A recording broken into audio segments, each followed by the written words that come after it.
Although Cecily Aguilar took a plea agreement today, the sentencing for her crimes is still in limbo. This is the exact area a 12-year-old Johnston County boy was stuck Wednesday night. He was knee-deep in what Tishomingo Fire is calling quicksand. The water here looks completely fine for the most part. There are a couple of questionable spots along the banks, but there is a very strong stench of sewage. Recently released body camera footage and 77-page report gave many Uvalde residents answers, but what they saw and read broke a trust and say it's a liability on the school district. Now, what we know from being in the courtroom today is that this jury pool is made up of 100 potential jurors. And although it's very dark right now, I can promise you the giant plume of smoke that you've seen is still here. It's very hazy out. The stench of smoke is very strong. And this is already melted. So just imagine how big these actually were. And they were so large. Let's have Nicole pan over here.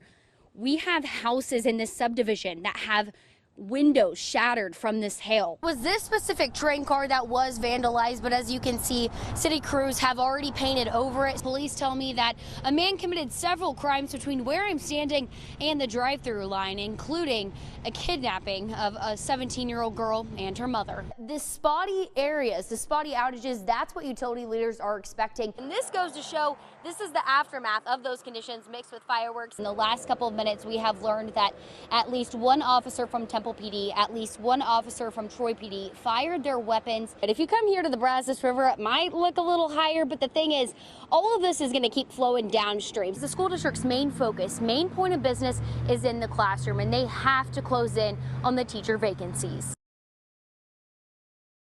This is how Janelle Brolin's day at work went on Sunday. An entire cup of soup thrown in her face. Brolin works at Sol de Jalisco in Temple. She says the customer in this video had called her earlier, furious about how hot the soup was. It was the cursing and the yelling and the name calling.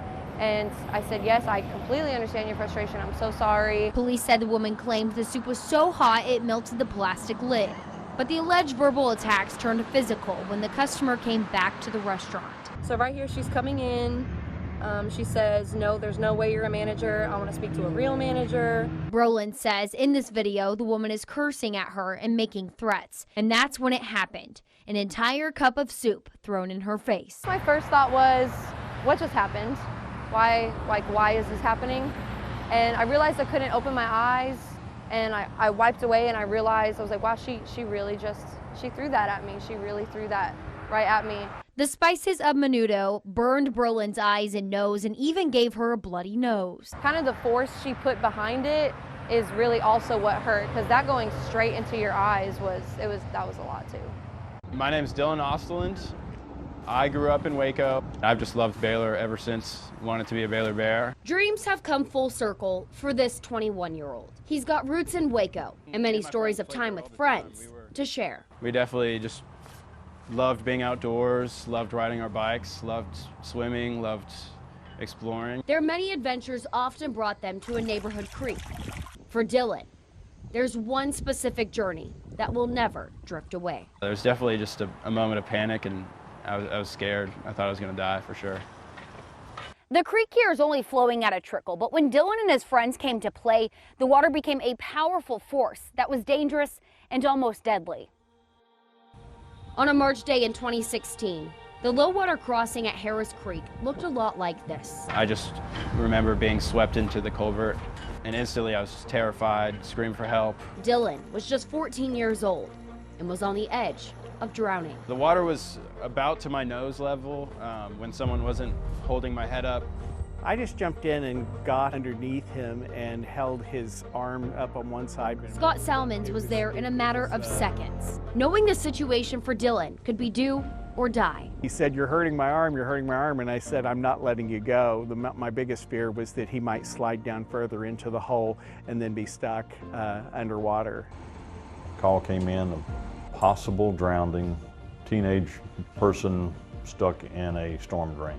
And we get these type of calls periodically, and it could be anything. And most of the time, it's a false alarm. This particular day, we rolled up on scene, and it was a real deal. Mike Herbert and two other Waco firefighters jumped into action. And you don't have time to come up with a plan. I actually went underwater and bent his foot back the way it's not supposed to go, and pulled on him at the same time. I kind of whispered in his ear. I said, this is going to hurt for a minute, but you're going to love me after this. making sure the culvert and water wouldn't win. They were so good, so trained, so intelligent, and so quick that they figured out exactly how to get him out. He was stuck. This dad, thankful to still be a family of 6. He was so close to something catastrophic happening, and he was somehow plucked from disaster. And to watch Dylan thrive.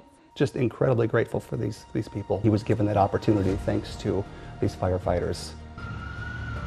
As first responders, you hardly get the closure on the calls you respond to. We don't do this job to somebody to come back and, hey, pat you on the back. You hope for a follow-up story. But sometimes they can catch up to you. Mr. Dillon? Yes, sir. How are you? We meet again. Yes, sir. How's the swimming lessons coming? Oh, great. After 7 years, you doing? Dylan I'm finally Dylan. gets to Nice meet to meet you. his heroes. It could have gone very differently, and I'm very thankful it went the way it did. And these heroes are reminded the why behind their job.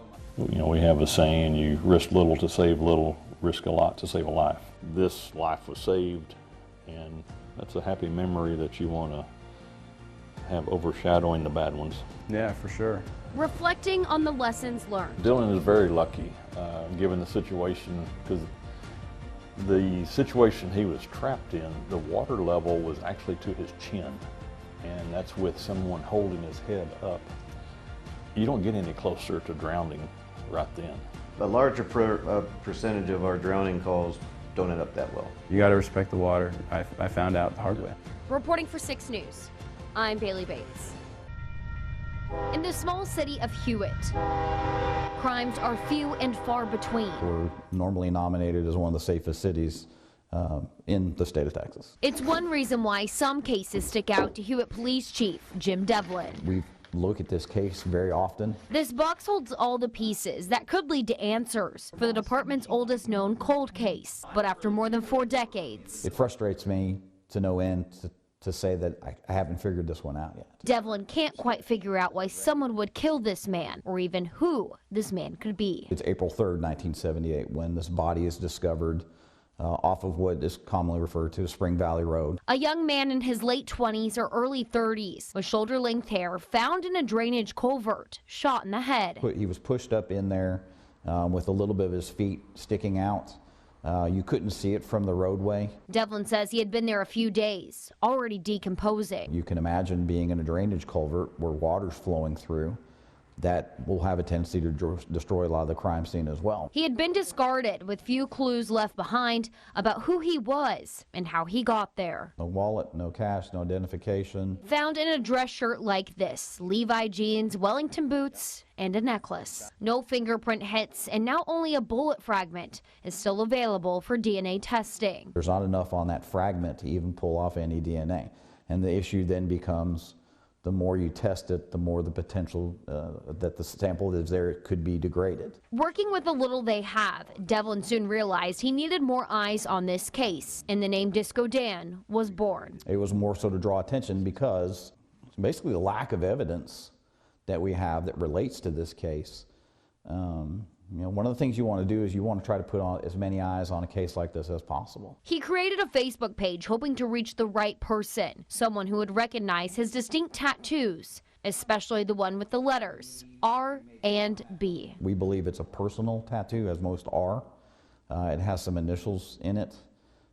We haven't been able to coordinate what that is. Devlin can only rely on what they've had for decades. Forensic art has a job to do. Like the sketches Suzanne Bolden's colleagues have done for Disco Dan. One done in the 80s, the second in 2016. Yeah, he looks very well styled here, but if this really looks anything at all like him, somebody may recognize him, and I certainly hope so. Bolden has been doing forensic art for nearly 3 decades and now teaches it. She says sometimes it can take time to identify someone in a recreation. This one